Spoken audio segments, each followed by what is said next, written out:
In the last video, we have discussed the four basic types of shift registers: serial input and serial output, serial in parallel output, parallel in serial output, and parallel in parallel out. So today in this lecture, I will be explaining the working of serial input and serial output register, how the data is stored there and how the data is taken at output from the serial input and serial output register.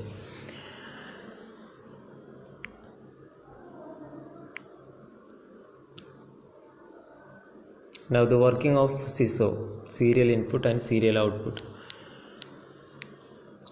So actually the working of any shift registers is very easy. All that you need to know is the working of a D flip-flop. So if you take a D flip-flop, this is the D input and this is the clock. Q and Q bar is the output. So the working is, if D is equal to 0, definitely Q will be 0. If D is equal to 0 and the clock is on, then Q will be equal to 0. If D is equal to 1 and the clock is high or the clock is on, Q will be 1. This is the basic working. So if you know it clearly, the working of shift registers will be very easy, because shift registers are nothing but a bunch of D flip-flops connected together. So before going into the details, you must clearly understand the picture. When the clock is on and D is equal to 0, Q is 0. Clock is on, D is equal to 1, Q is equal to 1. So now I am going to draw a 4-bit shift register. My intention is, I want to store this data 1011 into the shift register, and at the same time I want to take this data out from the shift register also. So this is the data that I am going to store 1011. So since there are 4 bits, I need 4 D flip-flops or 4 D flip-flops connected. So I am writing this D3 and Q3. This is the third flip-flop. Second, I am writing D2 and Q2. First flip-flop D1 and Q1, and the 0th flip-flop D0 and Q0. And clock is given simultaneously to all the flip-flops.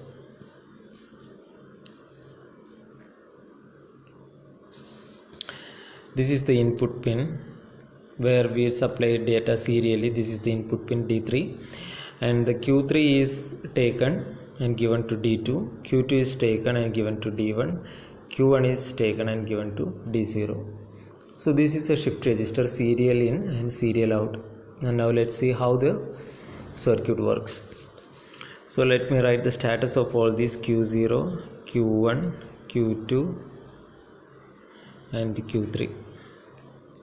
Assume that I am going to supply a clock like this, a positive edge triggered clock. You can use a negative edge triggered also. This is the clock. At every positive edges, we assume that the clock is on. So initially the status of all the flip-flops was at 0 0 0 0. All the flip-flops output were at reset condition.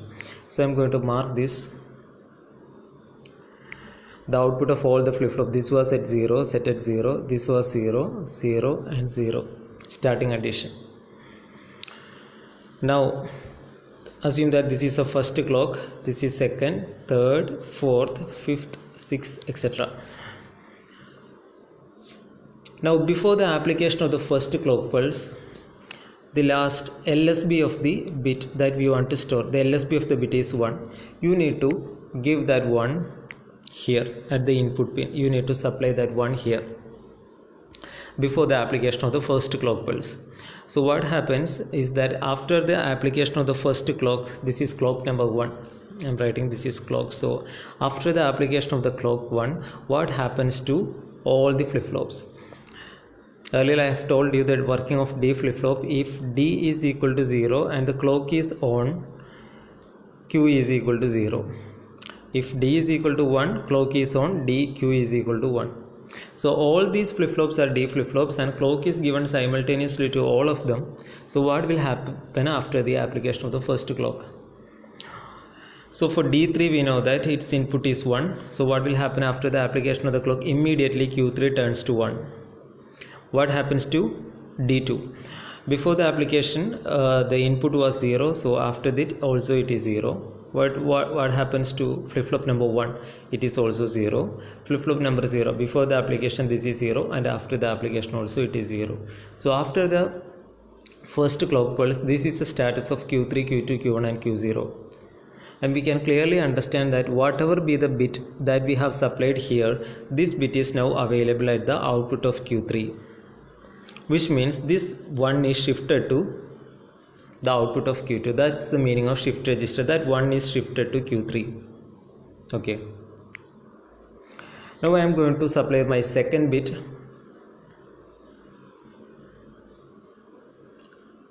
What is the second bit? Second bit is again a 1.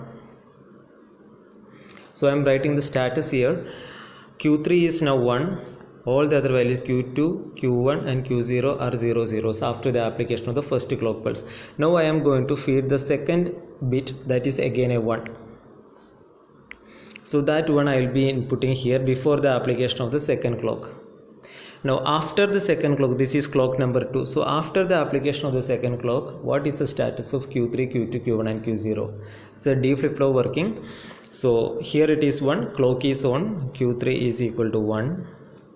What's the status of D2? Clock is given simultaneously. So once the clock is there, all the flip-flop has to change its state simultaneously. So what happens to D2? Here it is 1. So output also changes to 1. And what's the status of D1? Before the application this was 0. So after that it's a 0. And D0 also, before the application it was 0. After the application also it was 0. So what's the conclusion is, the first data that which was now at the output of Q3 before the application of the clock, it is now available at Q2. That is, this data again shifted to the second place. What happens to the second bit? Initially it was here at the input pin. That data is shifted to the output of Q3. Again there is a shift, Q3. Now we are going to load the third input.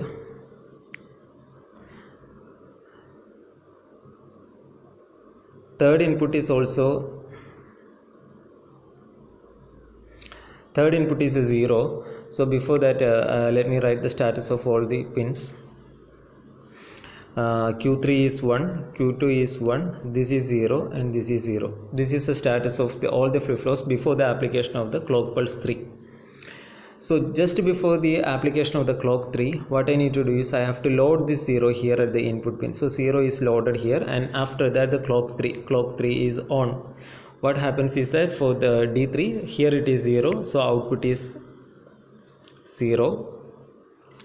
D2, here it is 1, so output is 1. D1, here it is 1, so output is changing to 1. D0, input is 0, so output is 0. So what happens to the first LSB? Initially it was 1. This 1 I have loaded here. That 1 is here at the output of Q3. It is shifted to Q2 after the application of the second. And after the application of third clock pulse, this 1 is again shifted to this position. And the second bit, this 1 is shifted here. And the third bit 0 is now available at the output of Q3.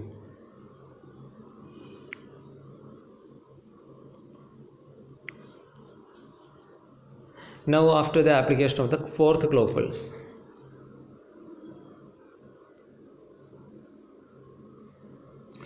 So before the application of the clock pulse, let me write the status of each. This is 0, this is 1, this is 1,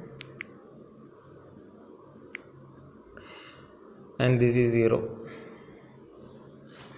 And so before the application of the clock, I have to insert this number here at the input pin 1. Now this pin is loaded with a 1.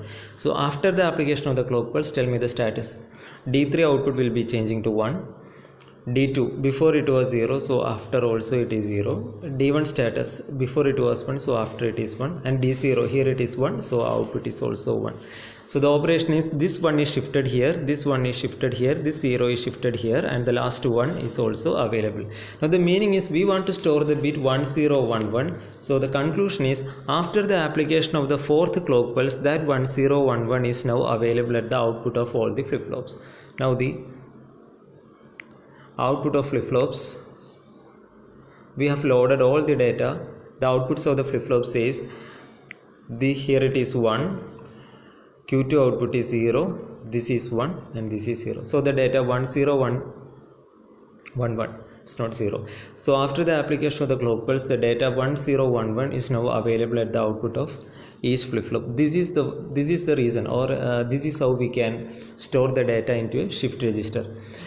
Now I have also told you how to take this data out from the flip-flop, because this is serial in and serial output. Now I think you might have understood the meaning of serial in. This is the way serial in. If the data is first you are entering here, this data will be shifted here, this will be shifted here, this will be shifted here, and finally you will get this data. Similarly, you can load all the pins. This is the meaning of serial in. Now serial out.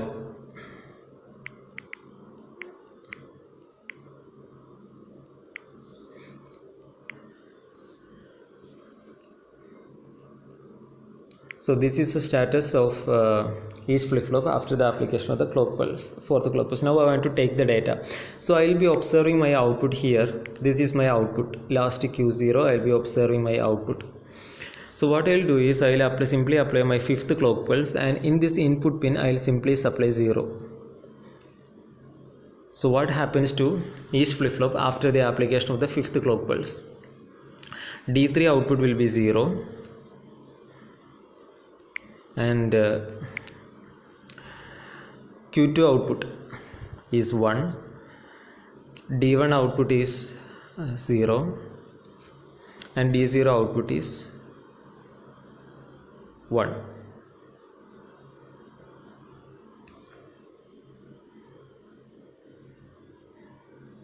So the meaning is this 1 is shifted here, this 0 is shifted here, this 1 is shifted here, and this 1. What happens to this one? This one you can observe at the output. It is also shifted. Now to get the second bit, that is this one, again I will supply. So before that, let me write the status of all the output pins before the application of the clock. Now this is 0, 1, 0, 1. Now my aim is I need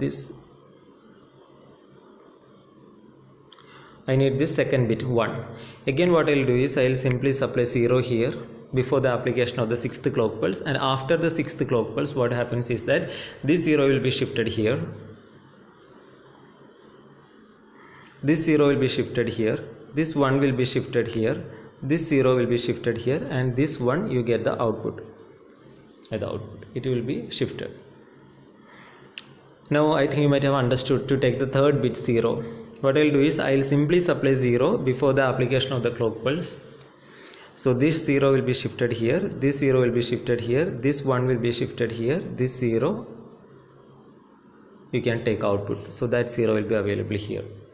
And similarly 8th clock pulse, you simply supply 0 here. So 0 is shifted, 0 is shifted, 0 is shifted, 0 here, this 1 is will get the output. So at a time you can observe 1 bit in a serial output register. So this is the meaning of serial in and serial output. Using 4 clock pulses you can feed the data in 1011. Now again after 4th clock pulse, again after 4 clock pulses you can remove the data from the shift register serially. So which means totally you require 8 clock pulses for supplying the data and to take the data from the shift register. So this is the meaning serial in and serial out.